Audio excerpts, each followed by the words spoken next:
Welcome to Eastman's Journal Podcast. I'm your host, Ike Eastman. Thank you for joining us today. I appreciate it. Make sure that you hit the subscribe, the like button on YouTube. Make sure you follow us on Instagram, Ike Eastman on Instagram, also Facebook. And today's special guest is John Stene.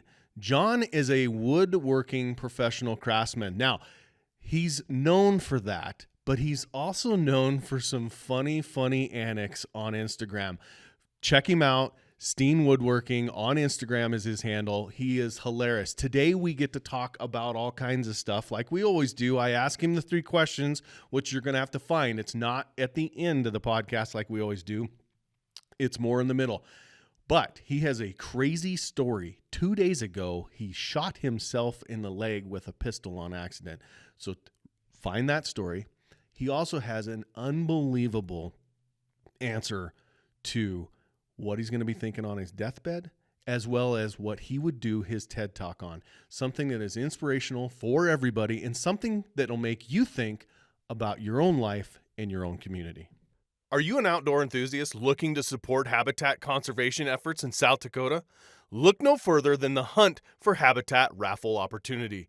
This raffle was created in 2019 as part of Governor Newman's Second Century Initiative, and since then has raised over $1.4 million for habitat. And now, for 2024, the GFP Commission has modified the licenses offered through the Hunt for Habitat raffle package, giving you even more chances to score that hunt of a lifetime.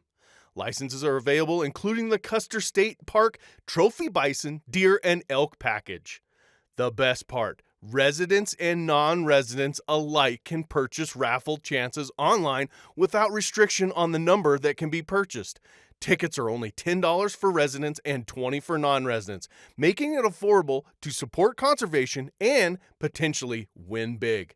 But hurry, tickets must be purchased online by July 11th, 2024 at 8 a.m. Central Time, and winners will be notified in the days following the close of the raffle. Don't miss out on your chance to support habitat, conservation, and potentially win an incredible hunting experience. Get your Hunt for Habitat tickets today, available for sale in the Go Outdoors South Dakota system. This episode is sponsored by Fold AR. Have you ever wanted to carry a little more firepower than just a pistol? In the current trying times, it'd be nice to have an AR that fits in your backpack the size of a briefcase. Fold AR has solved that problem for you. They come in a few different versions: fold-in-half rifles, fold-in-thirds, and even an AR pistol. Don't worry about finding the perfect pack to fit them. They come in one that's built specifically for them, and it's the size of a regular small backpack. Fold ARs don't just fold up and conceal easily, but they are very safe and will hold their own at the range. Fold AR is the perfect combination of concealment and firepower. Go check them out at foldar.com and tell them Eastman sent you. But no, okay, so I don't know if you want to make this public, but you can decide. So I'll ask you, is anybody working on this? Because I contacted a dude, who's a software engineer, because I was doing some stuff with Allin. Yep. Yeah. Oh, yeah. I was showing some of their stuff, and I had their stuff on my spotting scope. And I was like, there's got to be, with AI, a way that you can create an app that will find all the animals in the field of view. Is that being worked on? Do you know somebody who's working on that? I do know somebody who's working on that. Okay. I know somebody that I am also working on that. I have seen the technology. You have? Oh, yeah. That's And legislation is going to hit hard. stabilized. Oh, really? So you can be holding it and it's perfectly stable. So if the wind's blowing or anything, it's stabilized. I knew somebody would be working on that. It will find an animal and pinpoint it, put it in the center of your screen. Will it tell you the score? I asked him One that. day it will. He goes, that's not that hard. I'm going, oh my, where do we draw the line? I don't know. And it's just a video game now. Yeah. We were talking about that at lunch. Like, where do you draw the line? Do you take away turrets? Do you take away rangefinders? Do you take away sliders on your bow? I don't know. I don't know where the line is. If they took away a slider on a bow, I wouldn't have bounced my first arrow off my bowl. Off your bowl? Mm-hmm. Oh my gosh. So we got to hear that story. Actually, I want to hear the whole story about the elk, because I saw on your social media the bull that you found dead, that you found him all, watched him all summer, right? Yep. So tell us that story. Okay, so there's a group of bulls that hang out probably around 2 miles from my house, and they're all on private property, and there's probably around 40 to 80 that sit up on top of this hill, and they just sit there. I don't know, they come up in the evening and they spar and they eat and they lay down in this big hay field. You can see them all. So I can see most of them from my house, and I drive up and I watch them. So This from is the hill that used to have deer on it. yeah, the hill that no used longer to, has that deer. don't have deer anymore. Actually, the deer come in when all the bulls are gone to rut because they don't go around there to rut. So I saw this group of bulls, and they fragment into smaller groups when they leave. So they all congregate together, and then they all leave after that. So anyway, I saw this big bull. I think he was a 6x6 or 6x7, but tall, not long, like in the main beam, I guess, Right. but just super tall. And I've been watching him all year. I see him the Friday evening before opening day, Oh man. and he was on our property Oh man. with all the other bulls. And I was just like, oh man. Everything inside me was like, I just want to go shoot this bull, but I didn't. And they were gone the next morning. Of course. That's how it works. But I've been watching this group a long time. But this one bull, I just didn't see him during the season. And I was hiking. I was hunting for mule deer, and I walked down this wooded ridge. And I do remember in the spring, I was hunting turkeys up in there. And I put my sunglasses down, and there were a pair of sunglasses that are no longer made, and I really like them. I was like, oh, I bet you I can go find these sunglasses. So I walked to this little ridge with a whole bunch of sandstone rocks, and I can't find them. I looked down at the bottom of the ridge, and there's this big dead bull down there. Probably been dead for a couple days. Okay. Wasn't rigor mortis. So I don't know if that was before or after, but everything seemed pretty fresh. Not a lick of hair on him at all, except for on the neck. His whole body was like no hair. And just this. And so I just whip out my knife and cut the head off. And I was kind. It was on a neighbor's property, and I took it to them. I wanted to keep it. I was like, this could look really good inside my shop. But I took it to them. So, yeah. So that was that bull. It was that bull. Did you find any no signs of like it got wounded? No entrance wound, no exit wound. Nick was in it was in contact, or it was intact, not like a lion killed it. Well, it had been eaten. Like this whole side was just gone. Was there lion tracks? No lion tracks. Huh. That's interesting. I don't know what. I mean, the whole side was like completely gone. The side that was up was completely gone. And you know what it looks like when you have a gut pile and you leave it there, and then the coyotes come and clean it up, and it has that discoloration. Right. There was that all over the ground. I don't know how fresh that was, but the whole head moved real easy. Huh. It was really loose. It wasn't tight. It wasn't dry. Wow. It was all wet. Huh. So I don't know how it happened. I'm assuming, actually, we have had quite a few bulls up in that area that have mange. Oh, really? Quite a bit of, yeah. There's one bull that was completely bald right at the end of December. Oh. And some friends saw him, and he was kind of hanging down towards the highway. Huh. And they're pretty sure that he probably died up in the, that was when that -20, -25 cold snap hit us. Hard to survive that without fur. I've never tried. I've been outside at that without a coat on, and it's pretty cold. Yeah, exactly. But I mean, it's interesting. This year was abnormal wildlife wise. Yeah.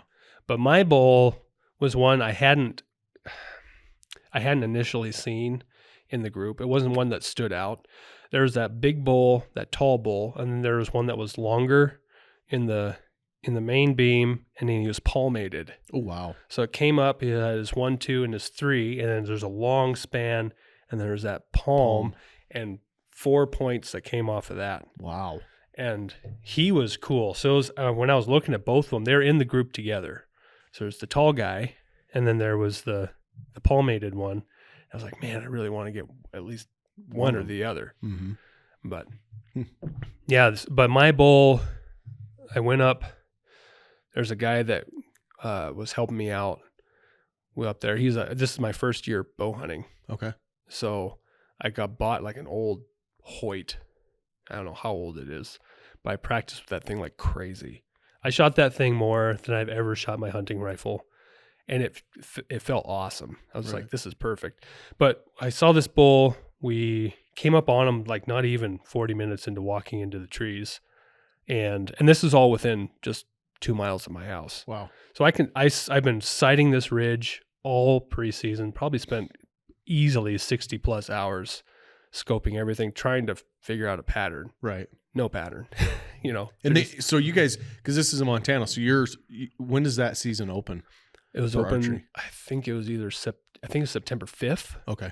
or the beginning of September. Yeah. Early in September. September 2nd or September 5th or something like that. Okay. Because you guys do it on like Saturday, like the first Saturday of September or some weird thing. Yes, don't you? it is. Yeah. Yep.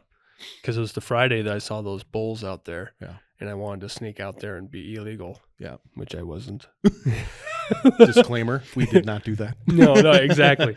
But I mean, that was so. I had a lot invested into this group, and I have a little corner of this ridge that I'm able to get up on. It's family land, and they come through that area.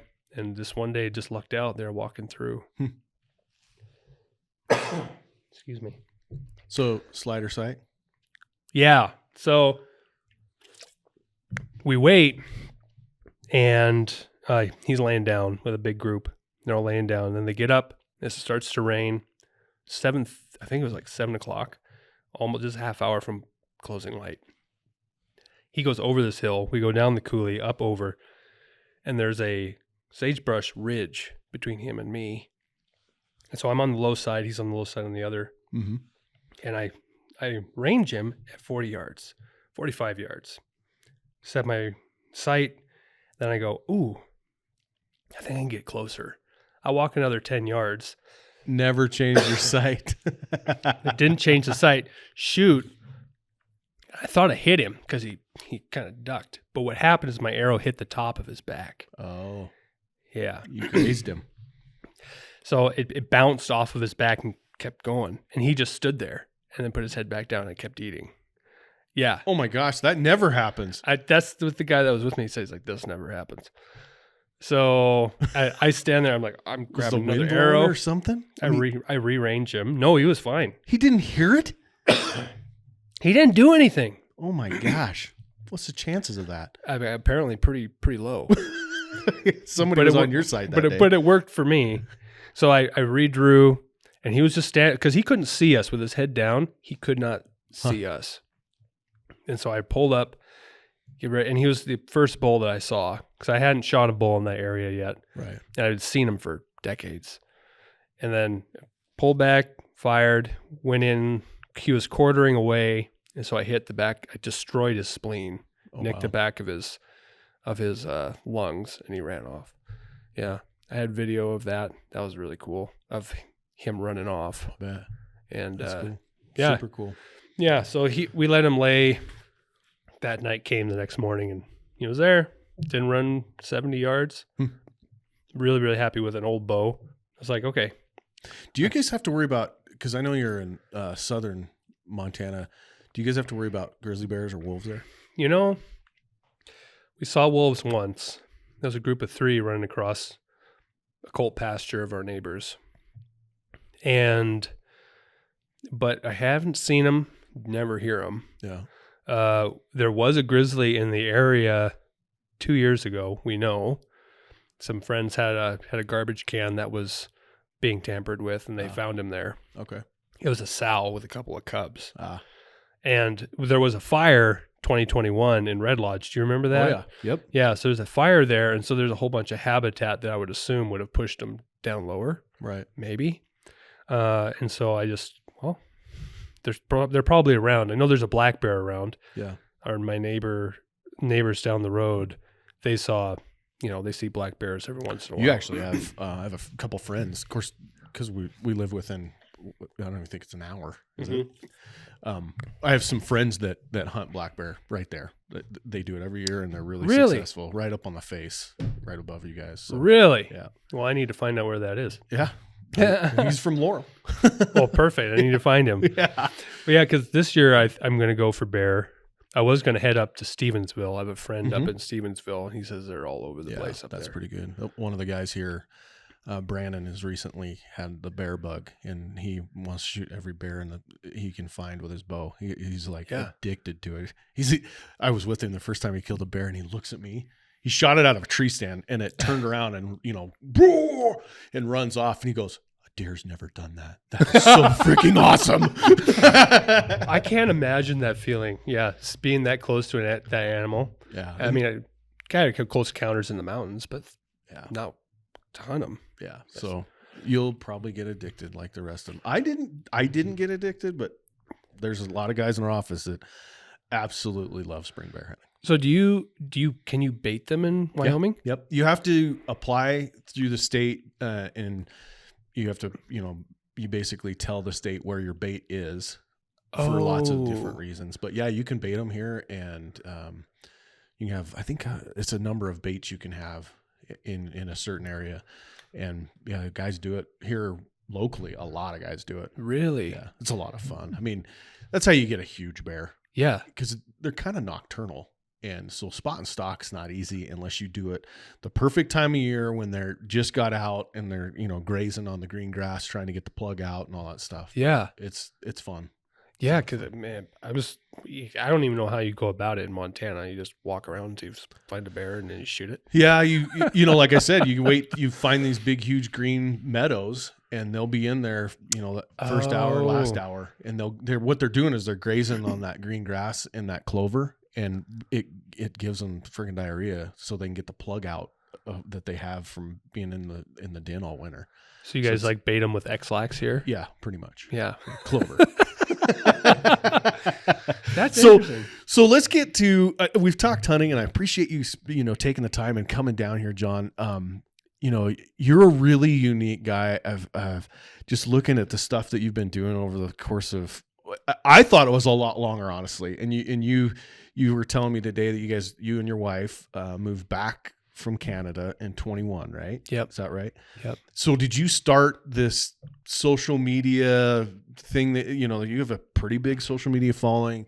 It's a lot about crafting, woodworking, not just wood, or not just, you're a craftsman at wood. I mean, you're a craftsman.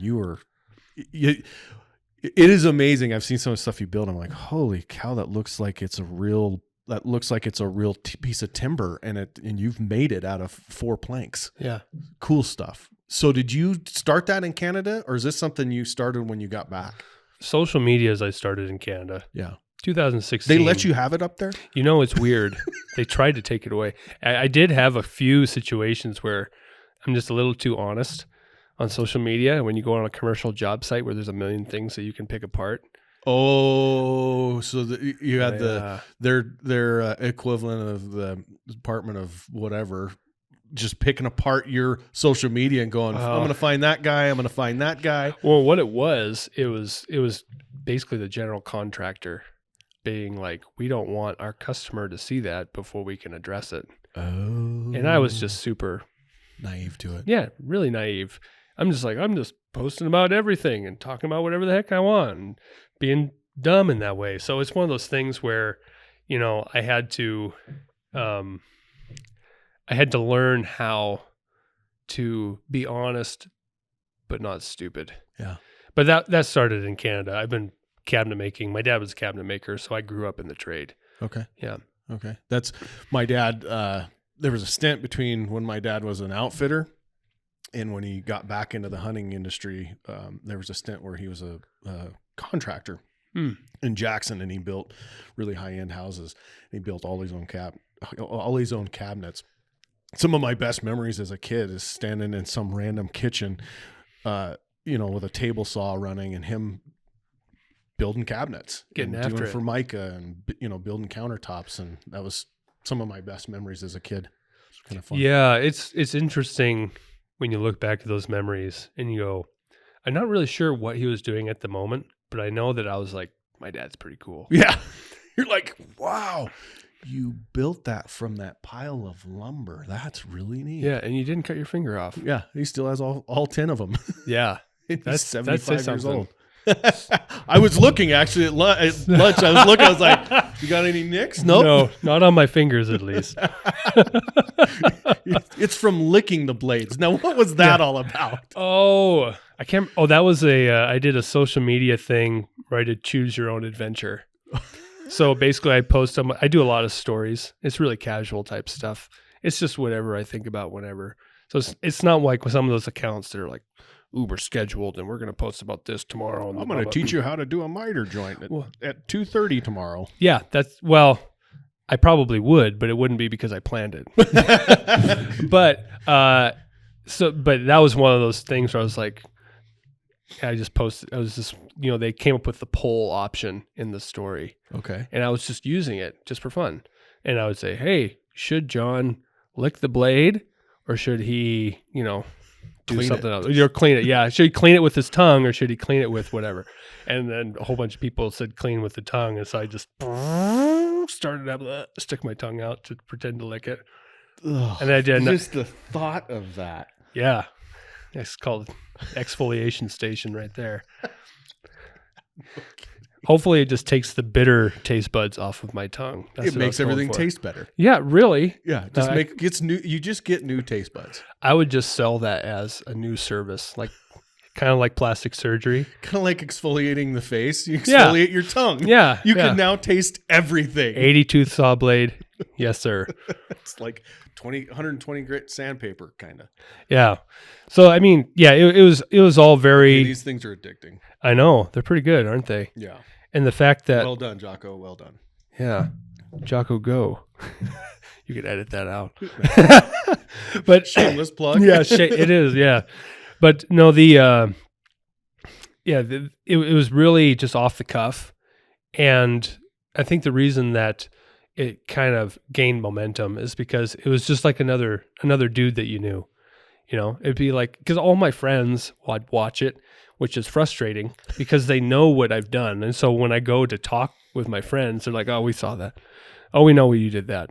And now I'm like, So you're sitting around having a freaking Coors Light going, I don't got no stories. You guys watched them all. yeah, exactly. And so they just sit there. We just sit there and don't talk, I guess. So I ask them about stuff. But the thing is it's like that with everybody that I meet, like at these shows and different type of stuff that I go to. We start talking and it's, we were talking the direct messages and it just starts up from there. It's really small town kind of conversation. Yeah. But you have that with people from everywhere. It's like, I didn't know I would have this type of conversation with a dude from Sweden or Kazakhstan. So in lieu of that, have you ever had a conversation with a real whack job? Oh, yeah. I'll bet that's entertaining. Yeah. I don't know if I can handle that. You know what was really interesting was when I started showing a lot more of my hunting stuff. Oh. I didn't do a lot of that in Canada because I lived in the city. I grew up in the country. I was like, well, what am I? I mean, I would show it me going hunting when I would go hunting up there. But here, I can live it because I'm basically where I hunted every single year, where I've shot basically almost all of the animals I've ever hunted. It's within a 3-mile radius of my house. Right. So I grew up here. We're fourth generation Montanans. My great grandfather moved from Norway and homesteaded this area. Wow. And the Great Depression bought up property around him from people that were struggling. And so he would buy their property. And so we have this area that has been hunted by my dad, my grandfather, my great grandfather. And so to be pulled out of that, I didn't have a lot of opportunity to share that. But now that I'm home again, I walked down to my shop a month and a half ago, and 3 bull elk are just eating 200 yards from my shop. Wow. I was like, this is pretty cool. Yeah. And I can see I can be more aware, even of the conservation side, because I can go, okay, we know that we have 40 sharp-tailed grouse in the area. We have a covey of around 12 huns. Well, we didn't see them here last year. And so I can be more aware of that, which I find to be really gratifying. Like, sure, I like my job and I like the stuff that I do, but honestly, if there's one thing that I would rather do aside from that, it would be to go full bore into that whole world. Okay. Because I mean, there's a lot of people that do that in the space, but it's something that I really enjoy. Maybe if I did it, I'd probably hate it. Who knows? I think it's gratifying. There's a lot of self-worth in conserving or conservation, not preservation, but we talk about that a lot. Conservation, where you're using a resource like you're hunting those elk, but it's great to see them, and it's great to build habitat so that they can survive on there all year. That's really cool. So let's get into that. You grew up southern Montana, outside of Red Lodge. You mentioned that. Yep. And went to high school there. Went to school. Let's talk about that, because you mentioned it at lunch, and I saved that for this conversation. I was homeschooled. Oh gosh, that explains a lot, doesn't it? We have one of the guy we were telling you about. Brandon. Yeah. He homeschools his kid, and that's a joke in his family. He'll go to his oldest kid will do something dumb. He was like, "I'm sorry, forgive me, I'm homeschooled." Yeah, yeah. It's true. It's a trope for sure. Yeah, and I don't really know why we were. And you don't live that far out of town, do you? Oh, pretty far. Do you? Well, 8 miles. Oh, It's not too bad. Yeah. We could get there. Yeah. It's not like we couldn't get there. We could get there, but my mom was a teacher, so she was a K through 12 music teacher. Okay. And so... Wait a minute. So your mom would teach at school? No. She used to. Before she homeschooled. Yeah. I see. Well, I have 4 brothers, and so we were pretty wild. And so she's had her hands full. I can only imagine. She's like, we can't send this tribe to school. They'll run it. They'll Right. own it. That's right. We were our own little syndicate. Yeah, the Stene syndicate. The funny thing is that I would go to town and I would run across people who I didn't even know. And they're like, "Oh, you're one of those Stene boys." Because my dad and my uncles and some of their cousins, they created their own little reputation. So let me guess. You're right smack in the middle of them. I'm second oldest. Second oldest. Okay. Yeah. Yeah. So I was the middle child up until, I don't know, when I was 7, and then they had 2 more. Okay. So it was 1, 2, 3, and then two more at the end. So yeah. So that's why you get the middle son complex. That's right. Yeah. Which I think is pretty good. Yeah. I like it. Every middle son I know is always the most entertaining. Really? I don't know why. Yes. Oh, well. It's a shtick, and if there's proof out there and somebody can show it to me, please do, because I have a lot of cousins. I have 21 cousins, and out of all of them, cousin, the middle one is always the entertaining one. Really? Unless it's a girl, and then there's a whole nother thing. But right. Well, because girls aren't funny. No, girls are crazy. They're crazy. Well, yeah. So yeah, the second oldest. It was a lot of fun growing up with a bunch of boys, but it could get pretty wild at times. I'll bet your mom had her hands full. She did, and my dad did the same thing that I do. Did he do it on the property there, just like you? Okay. Mm-hmm. Yeah, he built that shop. Wow. So he had been working. He had been doing cabinetry ever since the late 70s when he got out of the military. Okay. He served over in Germany, on the border between West and East Germany. Okay. Wow. The Soviets. Yeah. And then he Back came before the wall fell over. Yeah, exactly. So he and my uncle were in a reconnaissance company over there. Okay. And then they got out and came back, and he started doing cabinetry. He dabbled between that and he was a hunting guide for a little while. Okay. And he was always involved with a lot of hunting stuff, but so if we spent any time with Dad, it was usually fishing or hunting or working. That's what we did. Or riding. I trained a lot of horses when I was younger. That's something I really enjoyed doing. So do you still do that? Not as much as I'd like. You've seen the price of horse flesh these days? Oh my gosh, yes. Yeah. I was teasing somebody just recently. They're like, I need to, he's got an old horse. He's like, I'm thinking about killing him. I'm like, don't kill it. I said, sell it. That thing's probably, he's only 21. He's probably worth $8,000. It's insane. Yeah. It's like, how can a green 3-year-old gelding be worth $3,500? Yeah. There's a time where that would go for $800. Yeah. And that, well, I think it's mostly people moving in from out of state. I guess. I don't know. Because it's not just here. It's everywhere. I have friends in Missouri, same thing. Friends Really? in Kansas, Texas. Yeah, same thing. I don't know what is causing this. I don't have a clue. But Well, either way, I don't like it. no, it's not fun. Well, I would get these less expensive horses, and then I would ride them, just ride the crap out of them. Some days on them. Yeah, and then I would shoot off of them. So I'd train them to shoot. Oh, nice. To shoot off of. So I had, and even my mare that I still have, one year and she's like my billboard, essentially. I would shoot off her and people would see how well she did. Mm-hmm. And then they were like, oh, yeah, they brought me their horses and I would put 30 days on them and I would go from a 22 all the way up to a 270. Wow. But with her, I remember there's a year where for some reason, I wasn't able to get out hunting the way I wanted.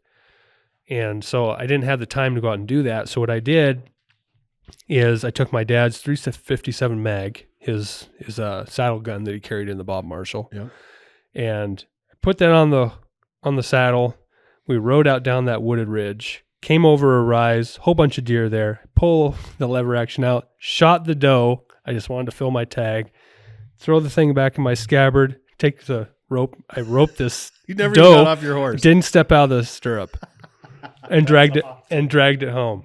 That's awesome. So, that type of stuff, especially when you're homeschooled, you're not spending all this time at school.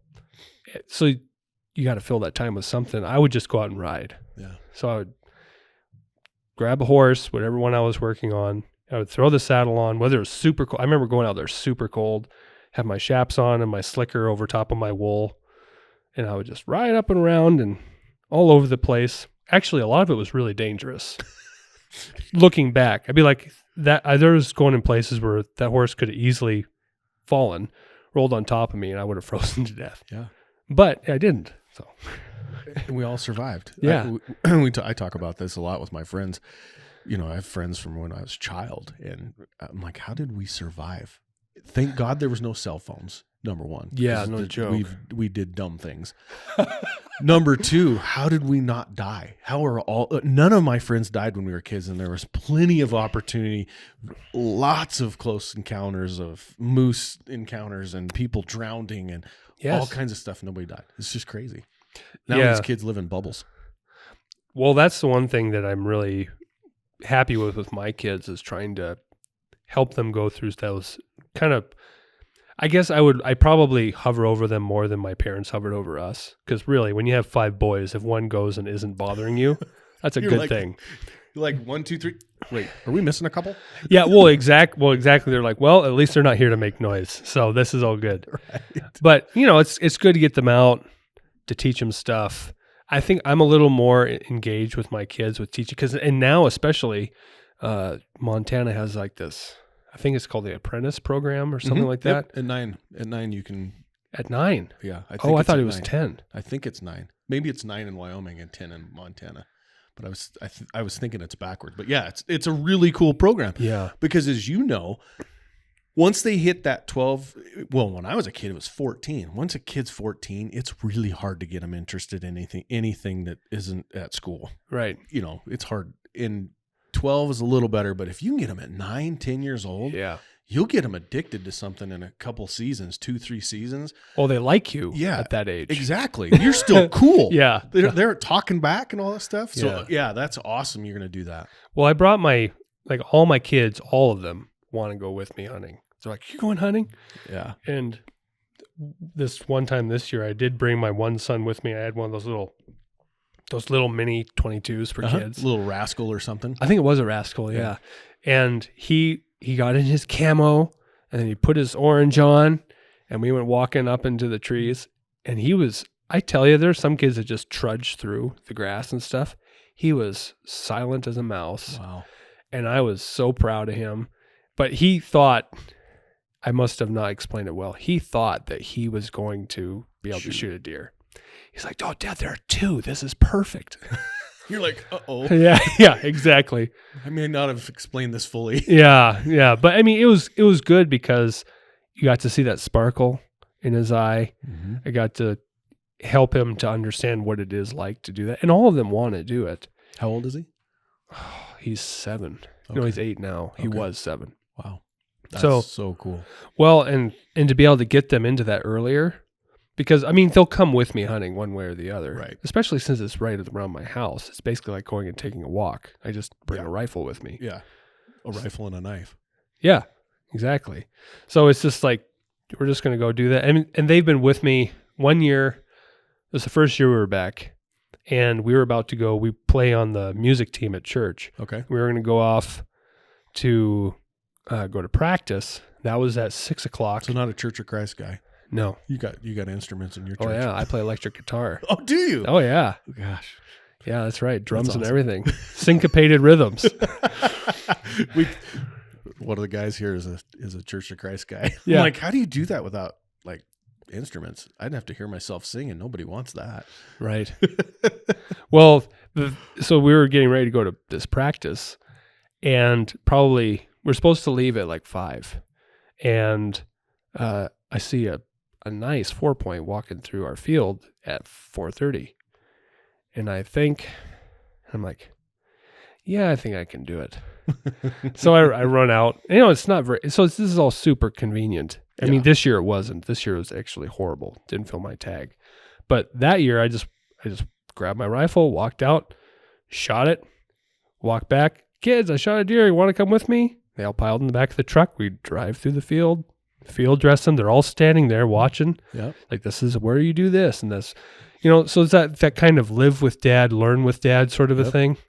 Yep. And so to be able to do that earlier, man, I told my kids that, and they're all just super excited. Like, we get to do it 2 years earlier. It's so fun. Yeah, that is awesome. And I think, in my household, if with a lot of stuff, but especially hunting, is if you get them there early to where they aren't influenced by the world, that they think this is normal. This is what we do. And they tell their friends, and their friends are like, oh my gosh, you touched what? And they're like, no, this is what we do. I can't believe you've never done this. And now, so my kids, I have 2 girls. One is 14. Next week she'll be 14. And one is 11. Same thing. Growing up, obviously doing this since they were little kids. Yeah.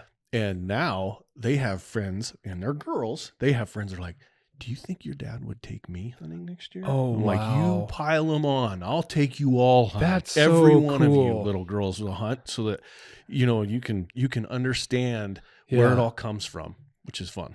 Well, an extra skill to somebody's, toolbox is not a bad thing. Well, and perspective.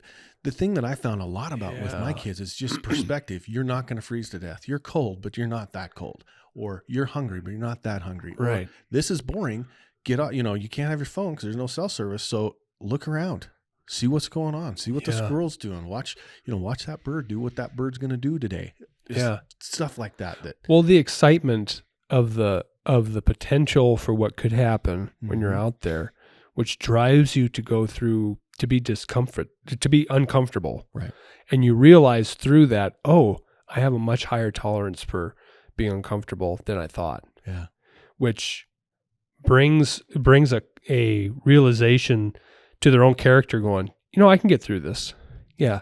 Not being picked for the volleyball team is not that bad. Yeah. I'm fine. I'll live. Yeah. And I think that's the more and more I'm sure we see a lot more. We think it's more so because we see a lot of it on social media, but these people that need their safe spaces or whatever, you just go, we're going to try. It just reinforces my idea, which is I want to make sure my kids can go through hard stuff. Yeah. I want to make sure that they can be resilient, character-wise, so that they are not going to be the coworker that's going to throw a fit in the break room because they don't like what somebody said. Yeah. Let them be resilient and give them the tools to handle that stuff. Yeah, exactly. So that's why bring them with me even in the shop. They just come down. I have a little trike and a little big wheel in the shop, and they ride it around. Yeah. They grab my scraps and just like stuff that's garbage, and they just pile it on to other pieces of scrap with glue, and they make their little creations. I tried to throw one away. Ooh. That my son now we're talking about character resilience. He cried for like An hour. I couldn't believe it. He went up to his room and he cried. I was like, okay, all right, I get it. We're not going to throw away the things that you create. I get it. Bad. Nobody dad. throws your cabinets away. Well, eventually. Yeah, exactly. So you talked about church. So you play electric guitar, is that what you said? Mm-hmm. Electric guitar and drums. I don't play drums. Oh, okay. I do. It's mostly guitar. Okay. And then every once in a while we lead worship. So we'll sing. My wife plays guitar and sings, and I sometimes sing and play guitar. And yeah, it's really cool. It's a lot of fun because it's another thing that you do with your wife that isn't just raising kids, that builds that relationship. And it's something that we both really enjoy.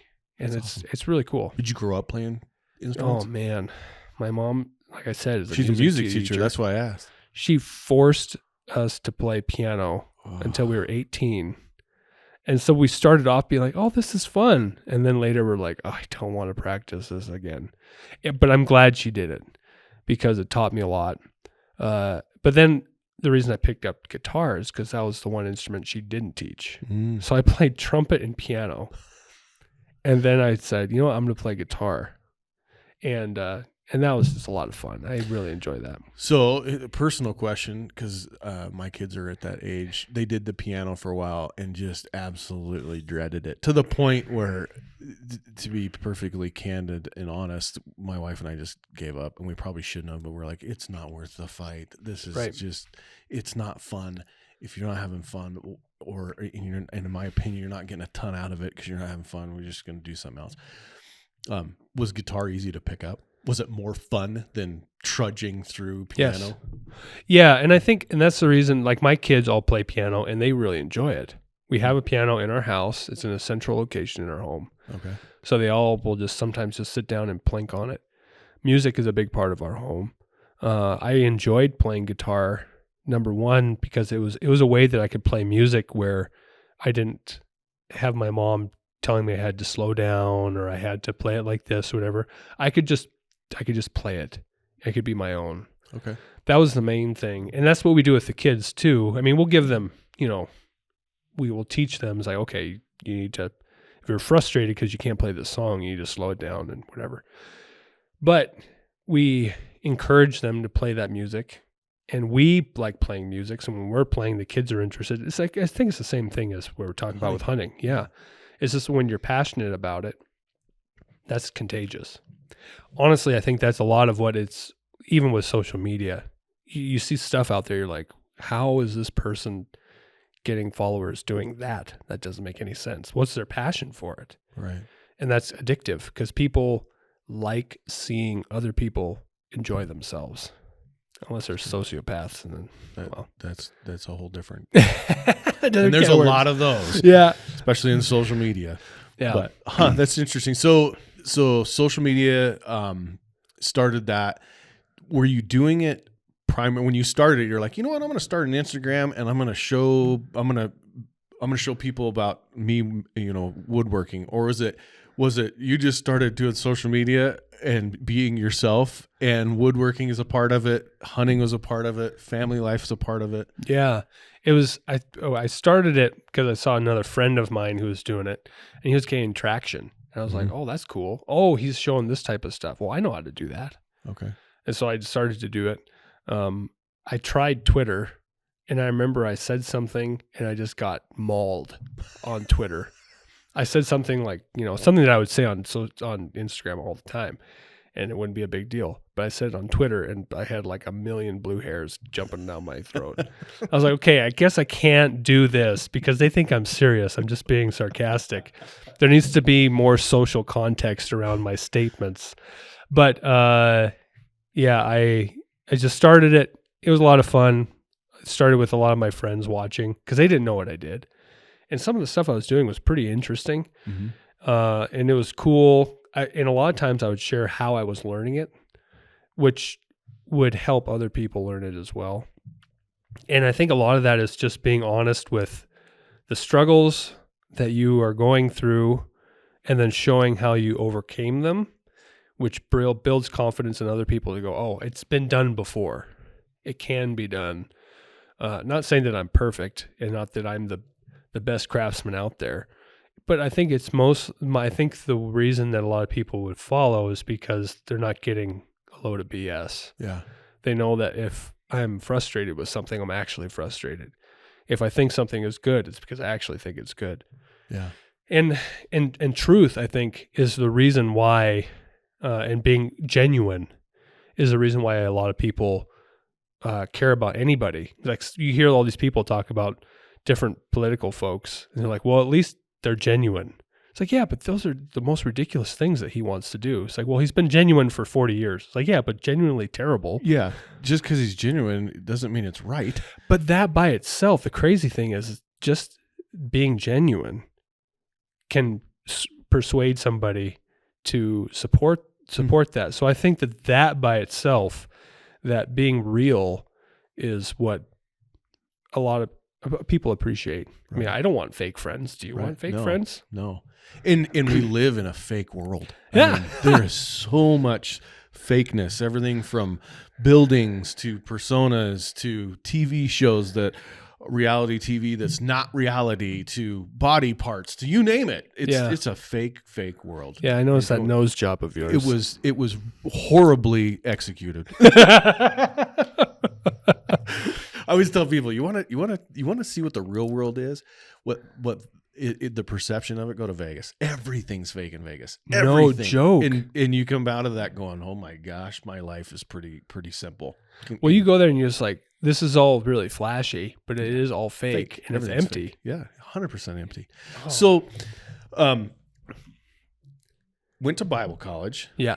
And met your wife at Bible college? I met her through an outreach that we did through college in Regina, Saskatchewan. Okay. Yeah. So she was taking pity on a poor kid, or what? She was volunteering at an inner city youth group. And you were one of the kids, or no? Oh no. Oh yeah, she's 40 years older than me. I didn't say that. Oh, whoops. She took pity on me.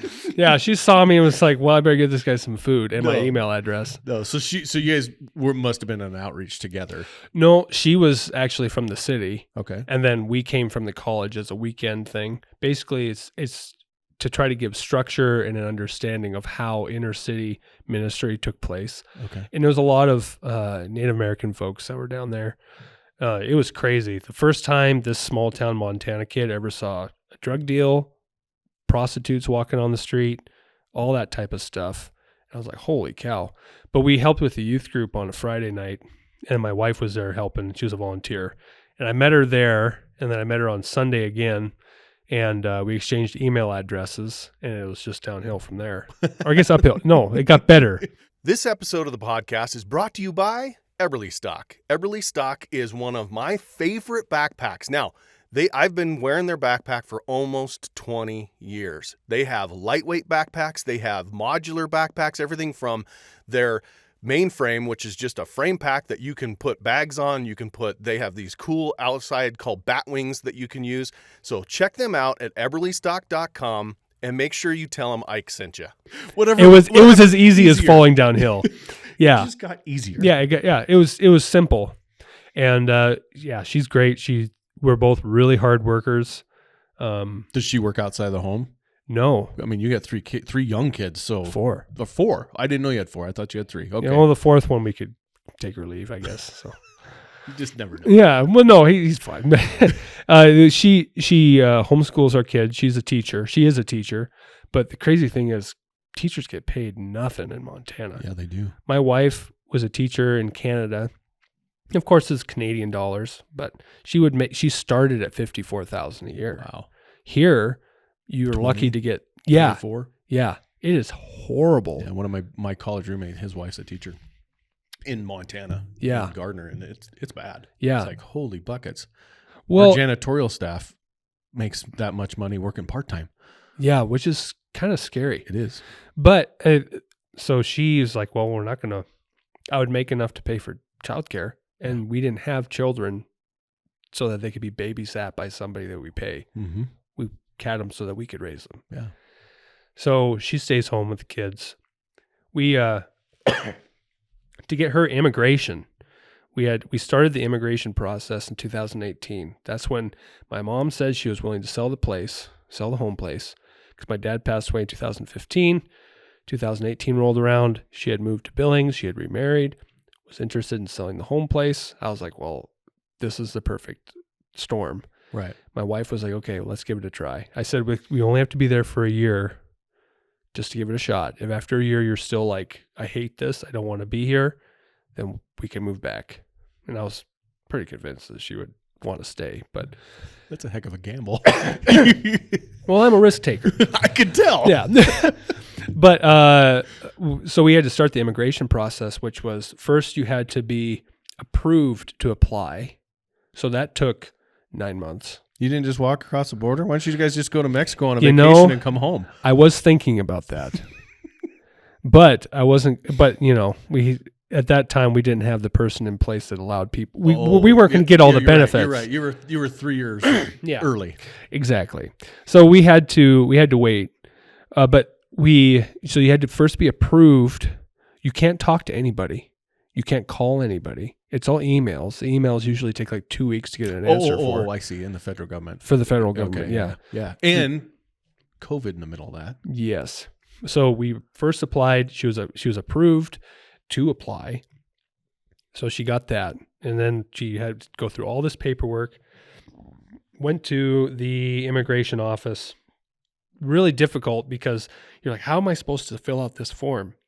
I'm trying to get all the questions asked. Right. But if you fill it out wrong, it gets sent back. So you have to make sure it's all right. And I don't know a darn thing about paperwork, so I'm no help. Right. Luckily, her mom is a paralegal, so she was able to help quite a bit. But so we're going back and forth. It takes forever to get in this process. COVID hits. She did have you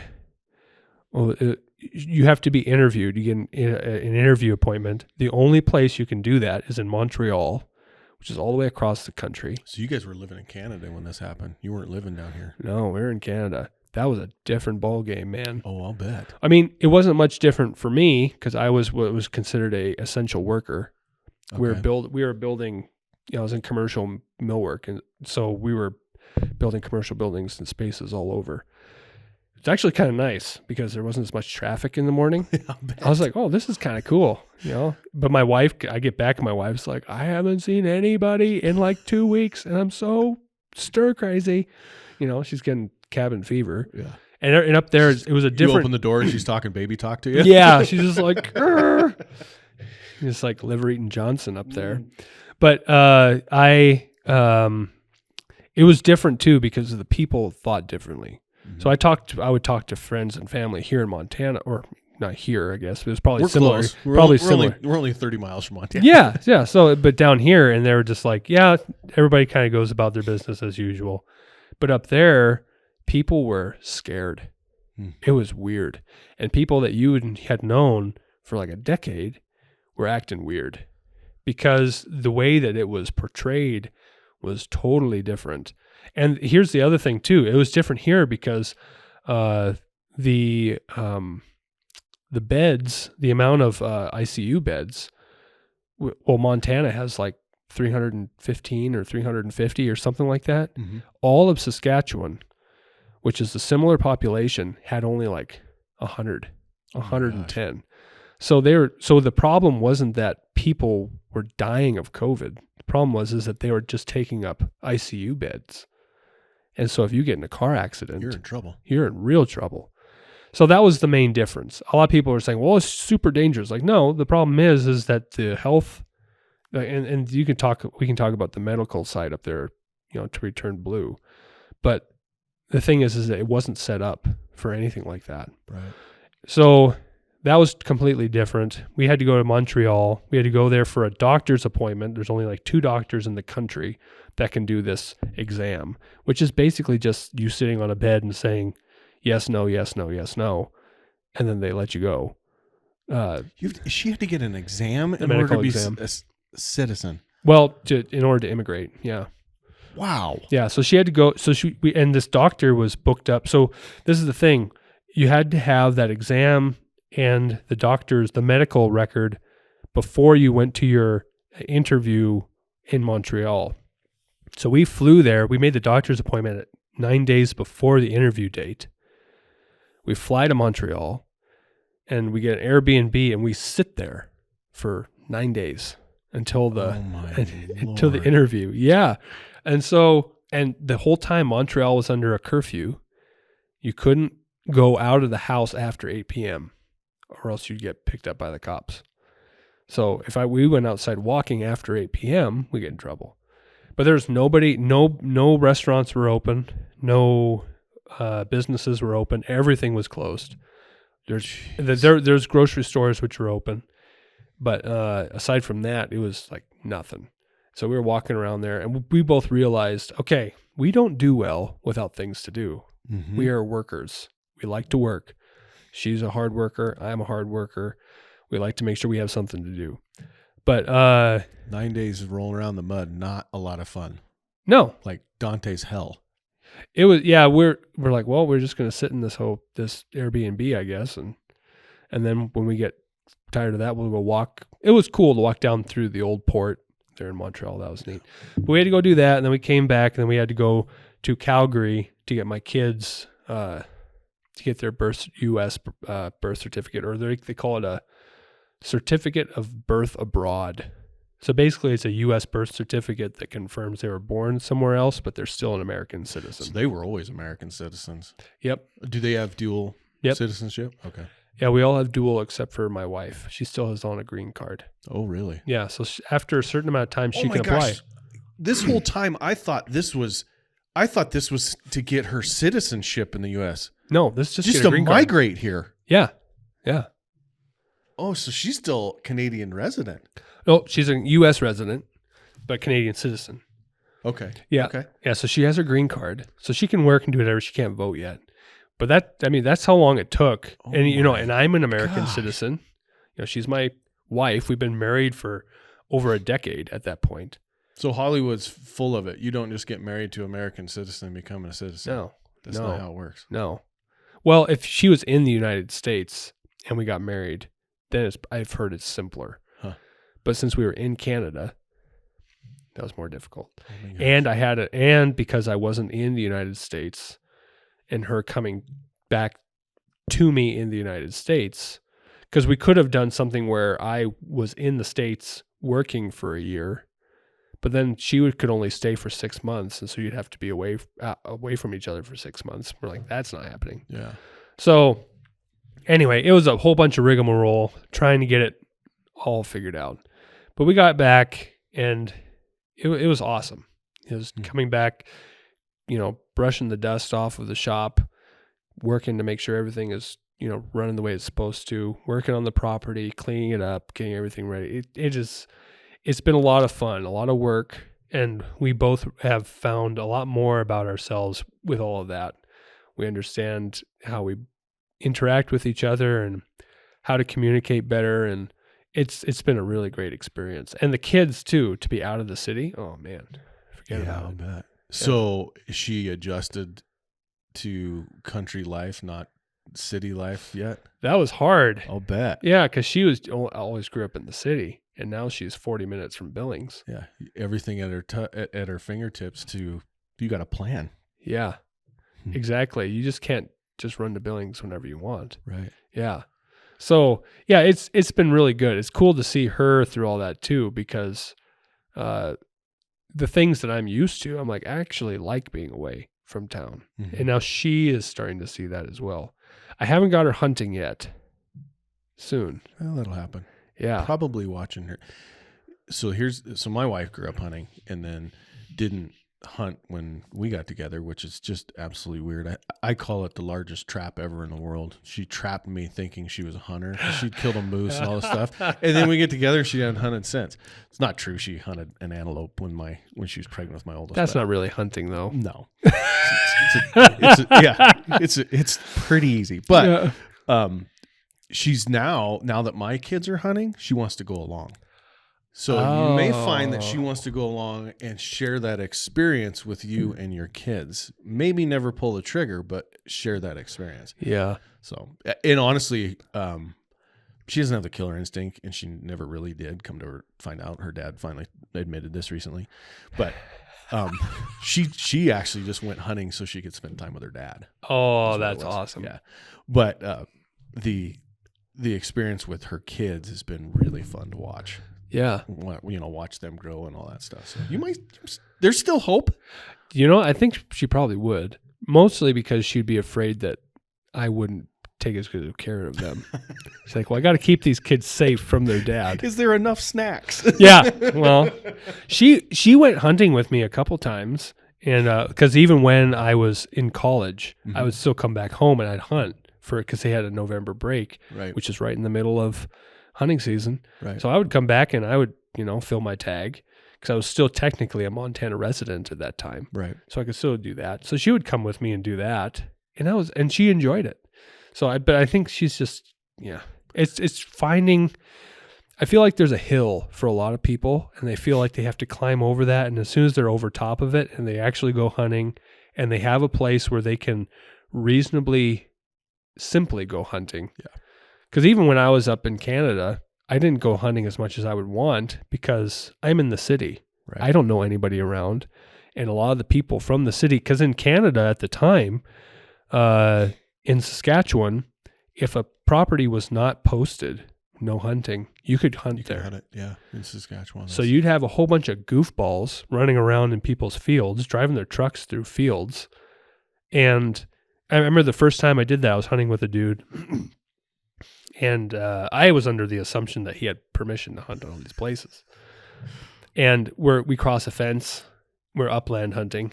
And I was like, oh, do we know whose property this is? He goes, I don't know anybody who owns any of this property all day. I'm like, what? You're like, this feels completely wrong. What are we doing? Am I going to get thrown in jail in Canada? Well, I honestly, just on principle, I was like, sorry, I can't do this. And I walked back to my truck and I drove home. Yeah. I was just like, we drove back to a spot. It was a pond where we had set up some decoys, but I was just like, because the people in the city don't have the same understanding that a landowner has. Right. Where you're going, no, this is my property. It is just like my backyard. It's a lot bigger. There's a lot more of it, but it's mine. Yeah. And if somebody who comes up and asks and is respectful, that's great. The problem is that around there is that within 2 hours of the city, you get all these yahoos going being crazy. All the landowners hate hunters. Oh, I bet. Hate. And so I didn't have the time to go down there, talk with them, because a lot of them were just like me. Growing up the same way you did. Yeah, exactly. I joke, Canadians are just like Americans, except Americans are proud to be American and Canadians are proud not to be American. That's so true. But there's the whole hunting side is like, yeah, understand where you're at, make sure you got permission. And then, but the thing is like what I was meaning to say is, when I have the ability to just go, okay, I have a little bit of time on Saturday, I'm just going to run out and go hunting. Right. Once that is easy for somebody, they'll do it more often. And so when you have friends, be like, yeah, let's go out and go hunting together. Or we know this one spot we can just go to and sit for ducks or go walk for, sharp-tailed grouse or whatever. Right. I think that's where people just aren't sure. They're not aware of the culture. They're not aware of the landscape, and so they don't want to step on anybody's toes. Yeah. And that's understandable. Yeah. So can your wife leave the country with her green card? Yeah. She can. Yeah. So you guys can go back to Canada. Yeah, we've been back. Yeah, it was interesting coming back here after COVID, where you're up there, you had to wear a mask everywhere. Doesn't matter where or how, have to wear it. Yeah. Come down here, I walk into the gas station at Sydney, Montana, without a mask, and I was like, oh my gosh, this is so weird. Now you walk into a gas station and there's somebody in a mask, you're like, what's wrong with that? Yeah, exactly. Or driving in their car. You're like, by themselves. Yeah, exactly. We saw that all the time up there. But there's that mindset where you're just like, okay, I get it. All right, just have to reprogram my brain a little bit. Yeah, Canada, the way they handled COVID, thank God, most of America did not do that. It was horrible. I mean, just watching what I knew. It was just horrible. We had some friends that, not friends, they're acquaintances, they escaped Canada, literally crossed the border in the middle of nowhere in the middle of the night Whoa. with their kids because they refused to get vaccinated, and the province of Manitoba was threatening to take their kids from them for child yeah. endangerment. And they crossed the border in the middle of the night, moved to Texas, and were looking for jobs. And I mean, they would tell stories, crazy stories, like Nazi Germany type stories. Yeah, it was wild. Manitoba was nuts. Dude. They were taking people and like putting them in these facilities. Yeah. And you're just going, what? Yeah, What's going on? This reminds me of 1930 something, Germany. It's crazy stuff. Or even like the Japanese internment camps. Yeah. Yeah, you're just like, oh, Yeah. okay. All right. So cabinetry. First off, where can people find you? You have a huge Instagram following and lots of cool posts on there. Everything from, you were talking about cabinetry making, the things you're learning, frustrated with, hunting content.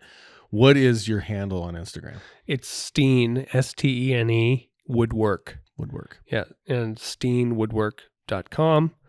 And I'm on YouTube, but not much. It's pretty much all just Instagram. Do you do anything on Facebook? I cross post to Facebook. I'm not active there. I should be. I mean, I post basically everything I post to Instagram goes to Facebook. Okay.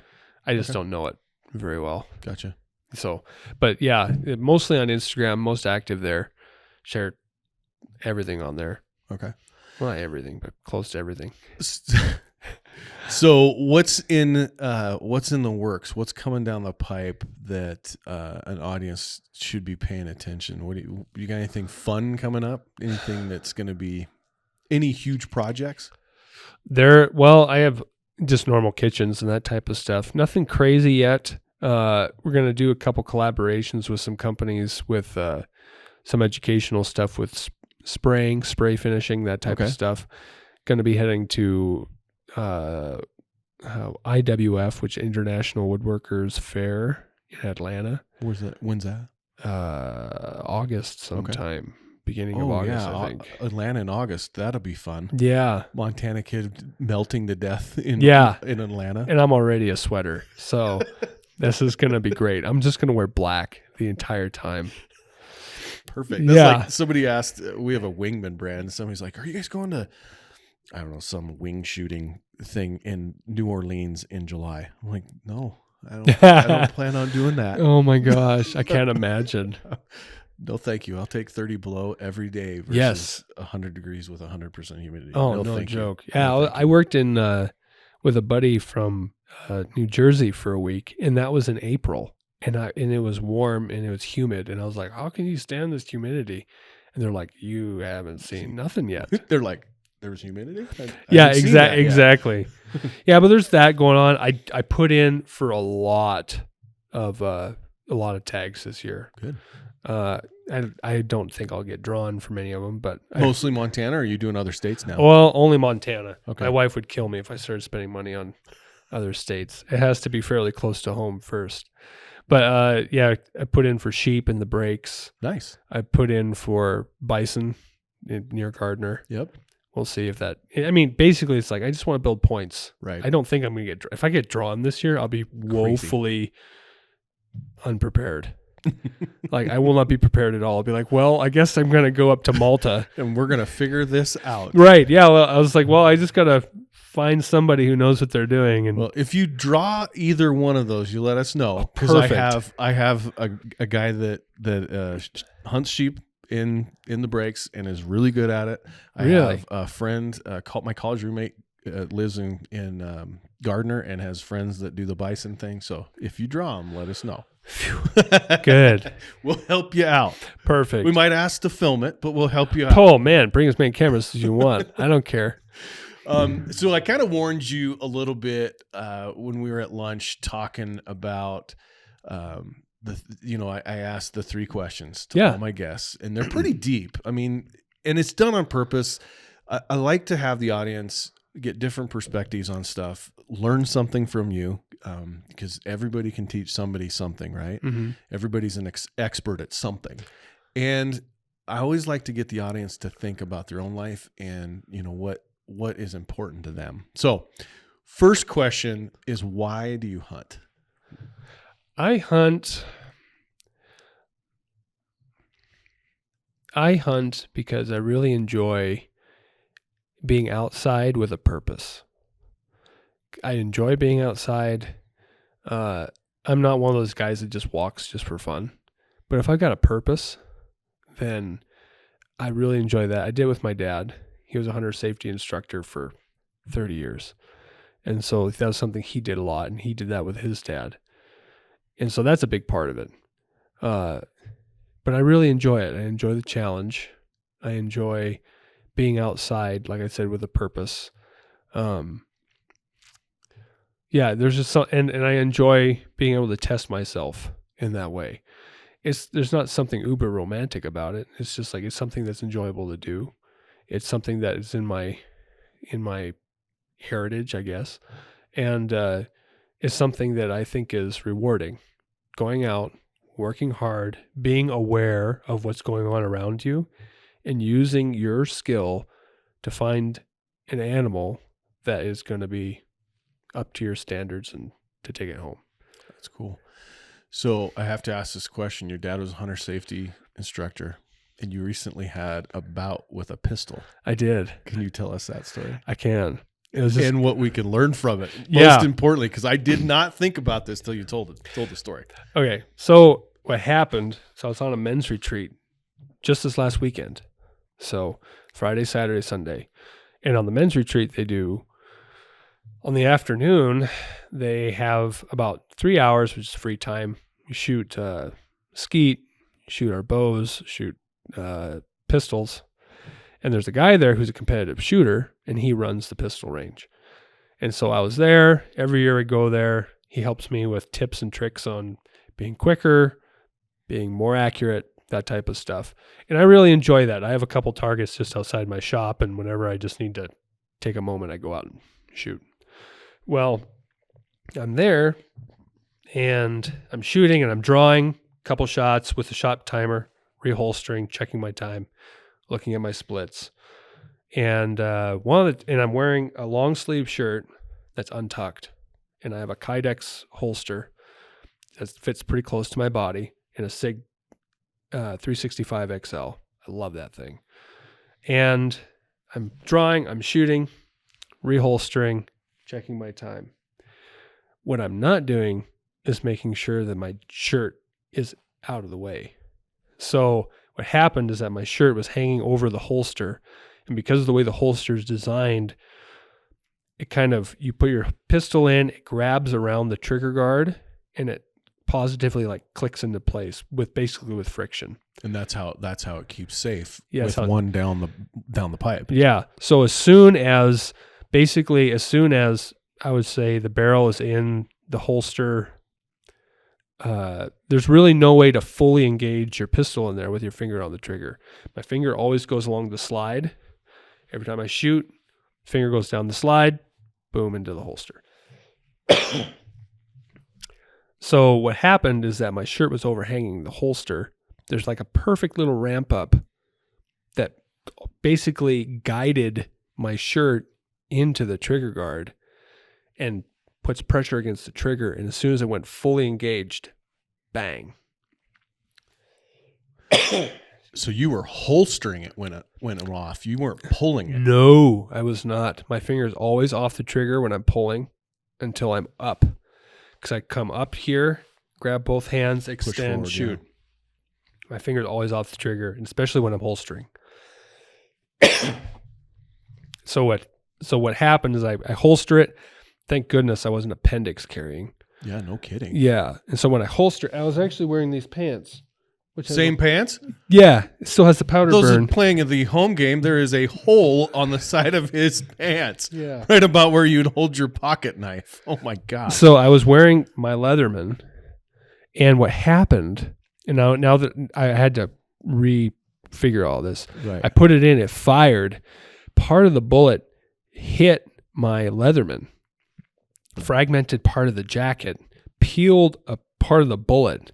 That bullet, most of the bullet grazed right past my skin because there's an entrance wound and an exit wound on either side, or an entrance hole and exit hole on either side of my side seam right here. Right. And there was basically a channel that the bullet went past my skin and basically cauterized just a gouge along the side of my hip. But because that bullet hit my Leatherman, and there's like no damage to my Leatherman at all, but that bullet hit that Leatherman and a fragment of it came off and embedded itself in my hip. Oh my gosh. And so as soon as I put it down, boom, I was like, oh crap. And I immediately put pressure on my hip because I'm like, I don't know if there are any arteries. Hurts, and I don't know if I'm bleeding out right now. Well, what it felt like, it was crazy. So it's like if somebody took a bat and just swung it as hard as they could and hit you in the hip. Really? That's what it felt like. There's no stinging. There's no like sharp pain. There's none of that. It just feels like somebody swung a bat and hit, and it's like that for a long time. Like you don't, and I now understand. I read lots of books where people talk about, battle and issues with wounds and that type of gunshot wounds. I can totally see how somebody would not know that they were hit or how bad they've been shot, because that fragment didn't go very deep. Like even if the slug went into my leg, I'm pretty sure I wouldn't know, because I thought it did, because I immediately put pressure there. I turned around, called to the guy, said, "Hey, I shot myself." He's like, "What?" I said, "I shot myself, had a discharge in the holster, no damage to the holster because there's a hole at the bottom of it. Just perfectly went through. Just went right through." And that's how I knew that it wasn't my finger on the trigger, because it pulled down. In it. Yeah. And when we pulled my gun out, my shirt was tucked into the trigger guard area. So I pulled the pistol out, sit on the table, ask somebody to clear it. We walk over to his vehicle. He gets out a pair of needle nose pliers. We pull the fragment out of my hip, and it's not bleeding very much because it cauterized it. Yeah. But like I even this morning when I put these pants on, because I was like, well, I could wear other pants. These are my work pants, so I just put them on. In my pants were pieces of the fragment of the bullet Inside your pants? in my pocket. In the pocket of the pants, there was fragments? Yeah, I have a photo. I can so your pants are bulletproof? Yeah, well, the pockets are. But there's fragments of the jacket. It was a full metal jacket. Okay. Yeah. What caliber? 9mm. Okay. Yeah.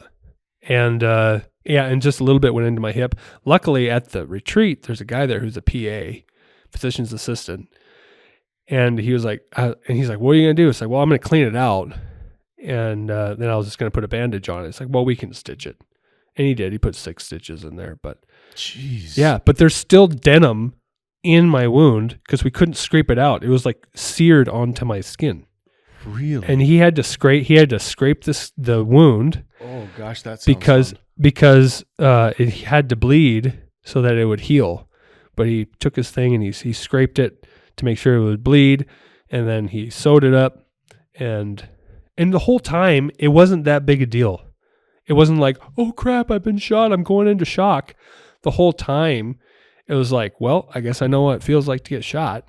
Did you ever at any point from then until now did it sink in? You shot yourself? Fully sink in? Well, what happened was that when he was stitching it up, he was like, this could have been a lot worse. Yeah. And in my head, I was just like, I was going through what could have happened. So I was like, I could have hit my femur and busted it and been unable to move and provide for my family. When I thought of that, I was like, oh, and I got nauseous. Because I've always heard about guys coming out of, and this is nothing compared to that, but coming out of a high stress situation and then realizing what could have happened, and then they start to get sick. Yeah. That's what I could say, but I would equate that to. It's like, oh, this could have been way worse. You could have shot yourself in the ankle, blown your ankle up. Yes. You couldn't work. I mean, oh my gosh. Yeah. So even that, all of that, it was like, oh, okay, this could have been pretty serious. But it was, I would say it was the perfect learning moment, because I went, okay, I didn't make sure my shirt was tucked in. I didn't actually make the movement to make sure my shirt was away from my holster. I didn't even think about that at all. Mm-hmm. I was like, just holster and whatever. And it's not just your shirt. It's wherever you have your pistol, anything that's loose that could get stuck in there, a belt strap or backpack strap. I mean, you could go through a plethora of things that could get tucked into a holster. Yeah, exactly. My gosh. So I know a lot of guys up there thought that it was like negligence. And I suppose to a certain degree it was negligence because I wasn't paying attention to that shirt part. But my finger wasn't on the trigger. And that was the most confusing thing because I had put it into my holster just like I've done 1,000 times. Mm-hmm.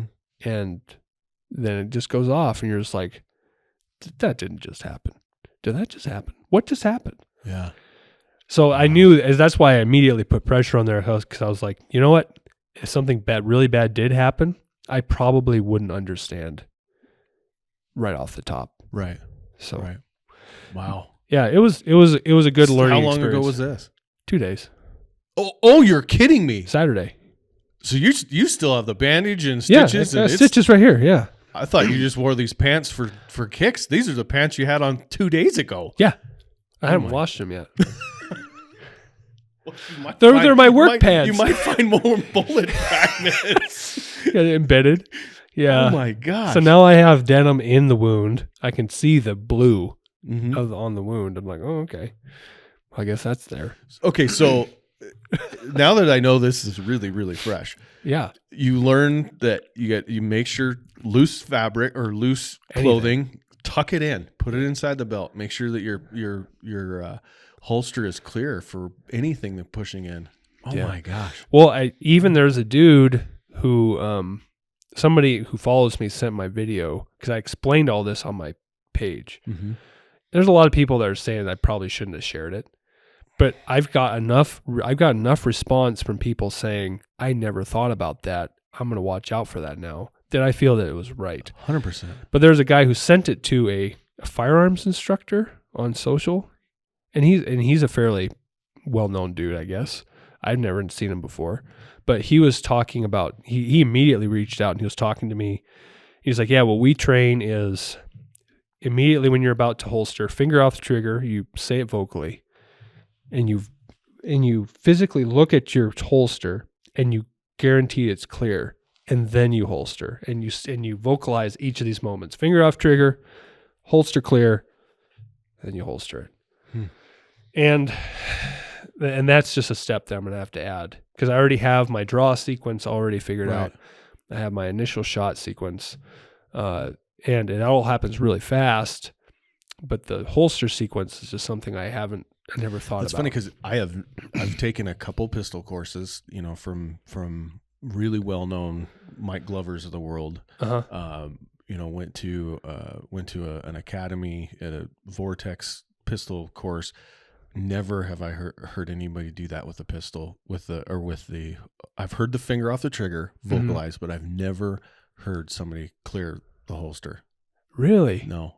Oh boy, I guess they don't know what they're talking about. Well, I'm glad that I'm joking. No kidding. I'm glad that we talked about this because I'm going to start doing that because it is easy to be focused on what just happened. You shot, focusing on what happened, and it just be natural. Stuff it in there. It can be.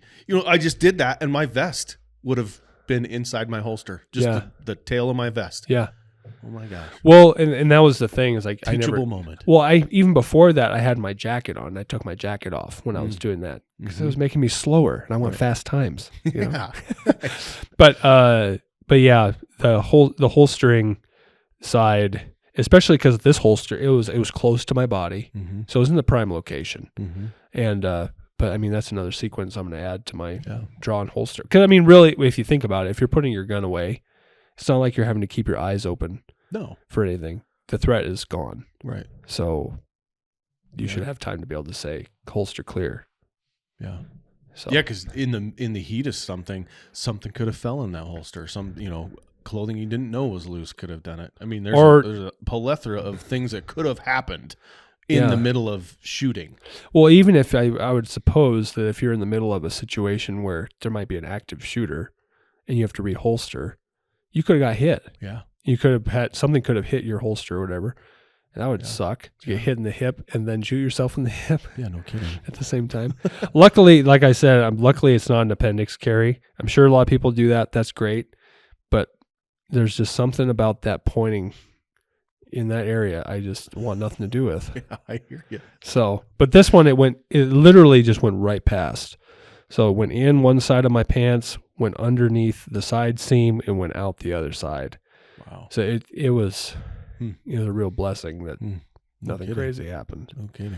But, teachable moment for the rest of us. Well, good. Otherwise, I'd look stupid for no reason, which happens often. Okay, so we talked about hunting. We talked about the pistol. Yeah. So in lieu of that, I'm going to change the order of these a little bit. Go for it. In lieu of that, if you have the opportunity to be on your deathbed and not shoot yourself in the hip and die, if you have the opportunity to be on a deathbed, what are you going to be thinking about, John? I'm going to be thinking about hoping that the time that I spent with my family was adequate to prepare them for what they're going to face in the future. My kids, my wife. I have a friend now who's passing away from cancer, and he's known he's had cancer for 2 years, and just now he's getting to the point where his body's starting to fail. And he spent the last 2 years preparing his family for this moment. He has kids he has adult men and women who are prepared to step into the gap mentorship-wise with his sons and his daughter. He has taken the time to invest in them to make sure they understand the important things. And he spent the time with his wife to prepare her for the moment. And I would hope that the life that I live has not been so busy and so distracted that when that time comes, no matter whether it's from an accident, me shooting myself, or from anything else, sickness, whatever, we don't know when it's going to happen. Right. So I would hope that the way that I live is one that has prepared them for that eventuality, in that I have invested enough in those folks around me that they're prepared for what's going to face them. That's great. Preparedness, giving them the tools, just like we were talking about earlier. Yeah. Very cool. Last question, and this will be a fun one. TED Talk. Yeah. TED Talk's a 4-minute conversation or talk that you feel passionate about and that you are well versed in speaking about. Mm-hmm. May not be an expert, could be an expert, but what would you do a TED Talk on? I would do a TED Talk. As soon as you ask me that, I immediately think about local community in our families. And I would say I would give a TED Talk, not that I have the qualifications, I guess, like somebody who's a PhD in this situation, but I would give a talk about the importance of the family unit and their involvement in their local community. I feel like we're very well versed. We might know what's happening across the world or on the other side of the country, but we don't know who is struggling to find food in our local community.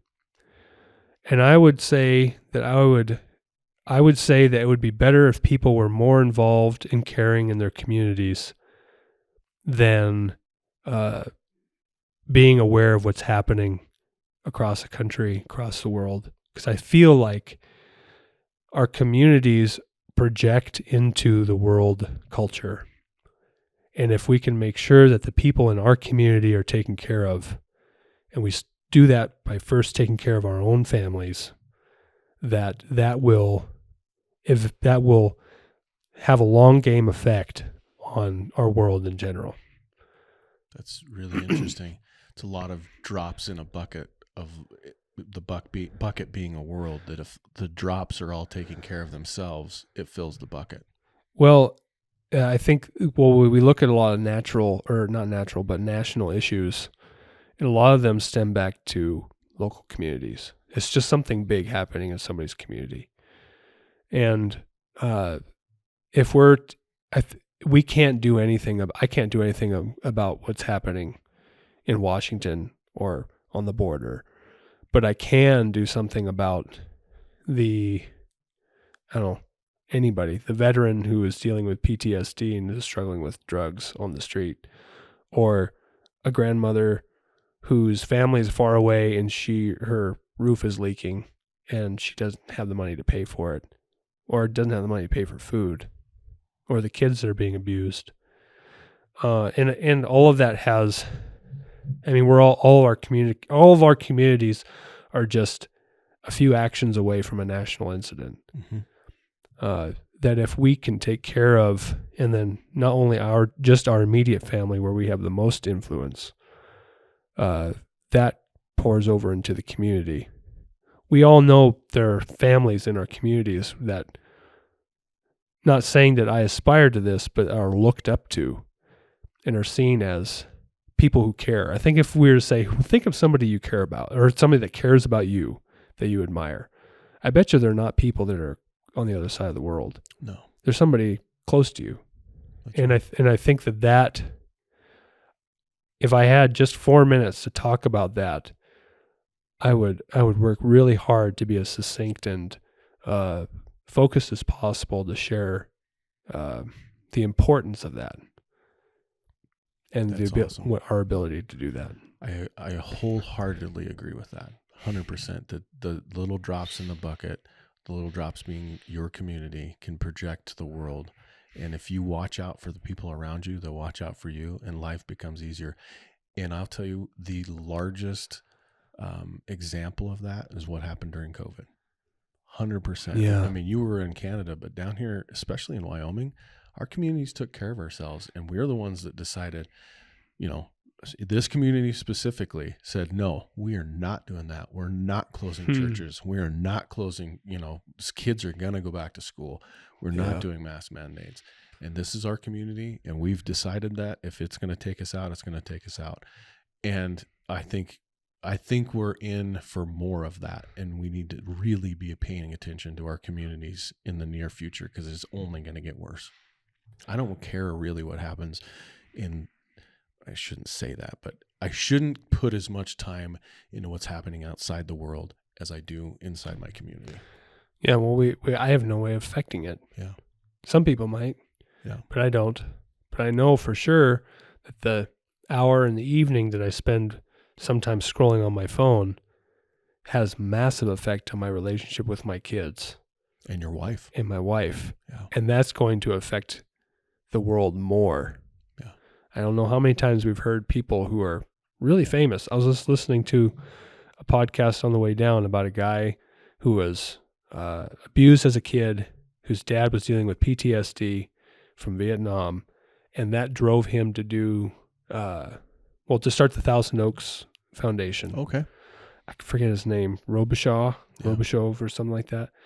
But he was completely driven by the negative relationship with his father to do that. But I can't imagine how much more of an impact it would be if every father was kind and thoughtful and investing in their children and cared about their wives and loved them and put as much effort into them as they do in other things. I can only imagine that safety net of relationship can spread. He spread a lot farther than we think. Yeah, 100%. And it all starts with not caring about all the stuff that social media, the media, everything else wants us to care about. Yeah. Yeah. I've recently, speaking of social media, I've recently slowed down, almost came to a screeching halt on my social media because I'll tell you what scared me is I went and looked at inside the app how much time I was spending. And I found, this is no kidding, I found I could add another day to my week by just getting rid of it. And so I still post on there. I still share stuff on there. Yeah. Not a ton. Yeah. And I tell you what I don't do, as I don't tend to spend time on there doing stuff. I don't scroll through stuff. It is, and I will also tell you, because this happened almost a month ago now, it was like a drug.